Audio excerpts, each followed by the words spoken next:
박지성 이후 손흥민 이전 대한민국의 든든한 주장이었던 기캡틴 기성용. 중국에서의 천문학적 금액을 거절하고 한국의 주장은 중국에 가지 않는다라는 명언을 남기기도 했는데요. 전성기 때는 프리미어리그에서 한 시즌 8골을 넣기도 했는데 동아시아 선수들 중에는 오직 손흥민만이 이것보다 더 많은 골을 기록했습니다.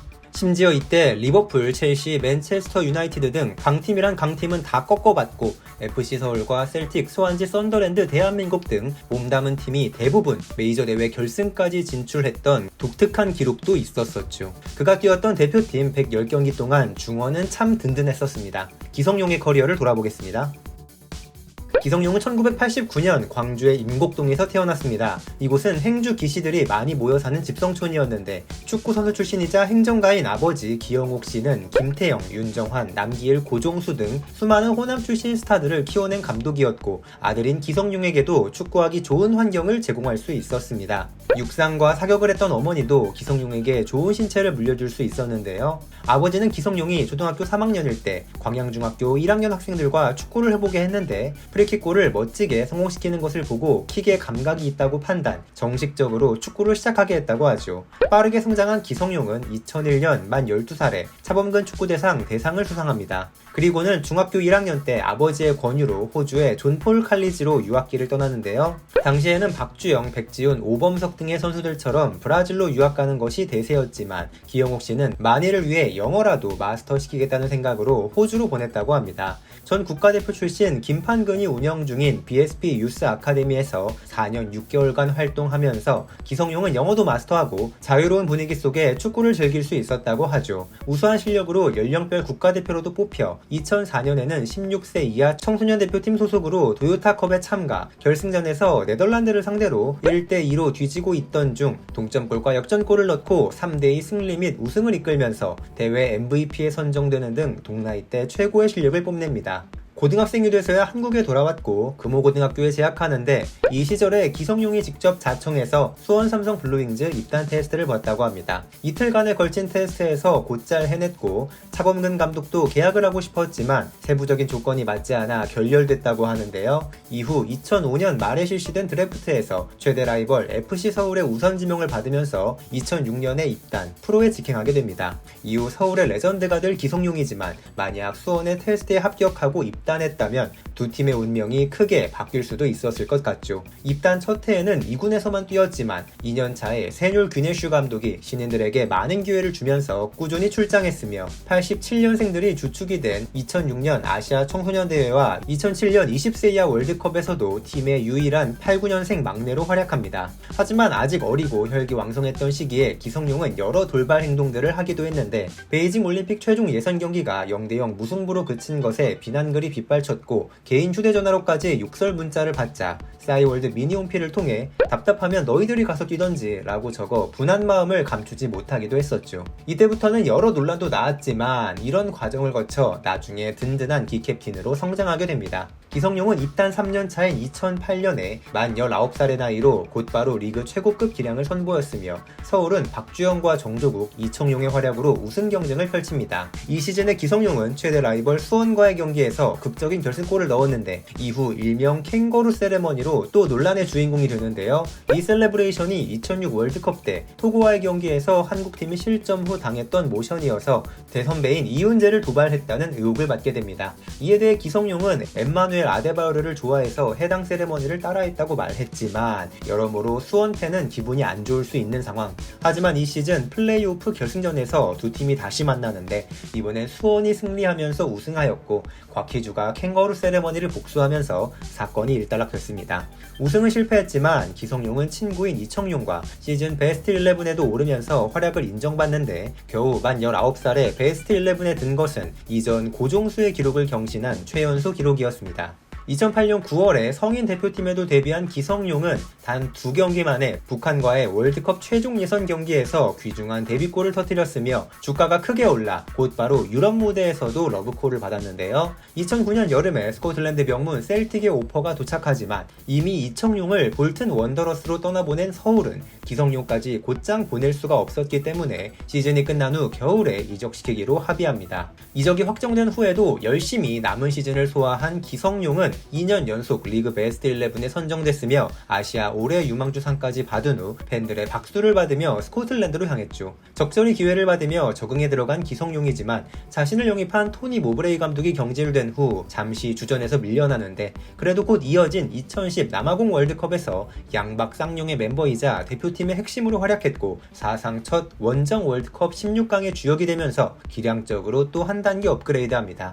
임시 감독이었다가 정식 감독이 된 닐 레넌도 기성용의 실력을 인정하지 않을 수 없었고 1012 시즌부터 팀 동료로 차두리가 합류해 더 마음 편하게 뛴 기성용은 장기인 중거리슛 능력을 뽐내며 주전으로 등극합니다. 2011년 5월에 열린 스코티시컵 결승전에서 선제 결승골을 넣고 3대0 승리를 이끌어 경기에 맨 오브 더 매치로 선정되는 등 승승장구한 기성용은 대한축구협회가 뽑은 올해 선수에도 선정되면서 박지성 이후 대한민국의 기둥이 될 선수로 차근차근 성장합니다. 1112 시즌에는 페널티킥 전담키커로 선정돼 활약 후 스코티시 프리미어리그 우승까지 차지했으며 2012 런던 올림픽 동메달 획득을 통해 군 문제도 해결하면서 주가가 더욱 크게 올라간 기성용, 자연스럽게 해외 진출 단 2년 반 만에 세계 최고의 무대인 잉글랜드 프리미어리그로 향하게 됩니다.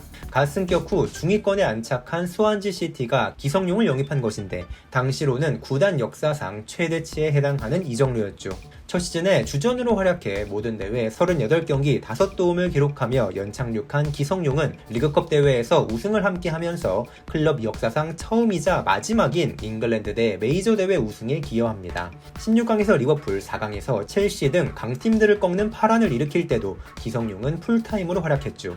그런데 2년차에 브라이언 라우드럽 감독이 존조 쉘비와 호세 카냐스 등 미드필더들을 영입하자 기성용의 입지가 갑작스럽게 좁아지는데 리그 초반에 결장하거나 교체로 짧은 출전에 그치자 기성용은 급하게 썬더랜드로 임대를 가게 됩니다. 스완지에서도 잘했지만 골은 없었던 기성용이 썬더랜드에서는 페널티킥도 차면서 모든 대회 34경기 4골 3개 도움을 기록하며 맹활약하기 시작합니다. 또 8강에서 첼시, 4강에서 맨체스터 유나이티드를 꺾는 파란을 일으키며 결승에 진출했는데 아쉽게도 이번엔 결승에서 맨체스터 시티를 만나 1대3으로 패배하고 맙니다. 그래도 서울과 셀틱, 스완지에 이어 썬더랜드까지 가는 곳마다 팀이 결승까지 가는 것도 기성용의 능력이라면 능력일 것 같은데요. 임대를 마치고 스완지에 돌아오자 라우드럽 감독은 이미 경질된 상태였고 데뷔 시즌에 함께 경기를 뛰었던 게리 몽크가 선수 생활을 마무리하고 감독이 돼 있었습니다. 함께 뛰었던 몽크는 기성용의 기량을 누구보다 잘 알고 있었고 주전으로 기용되면서 기성용은 자신의 커리어에서 최고의 시즌을 보내게 되는데요. 1라운드부터 맨유를 상대로 선제골을 기록하더니